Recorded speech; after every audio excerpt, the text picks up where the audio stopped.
How to fix the issue with following on TikTok. Hello everyone, welcome back to our channel and today we are back again with a new video. So without any delay, let's get into it. For that, firstly open TikTok app, log in with your account details.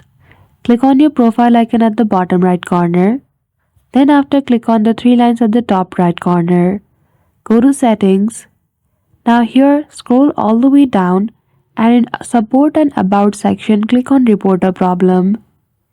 Here in this section simply choose the option of interaction. In interaction option in the drop down menu you will simply see the option of following.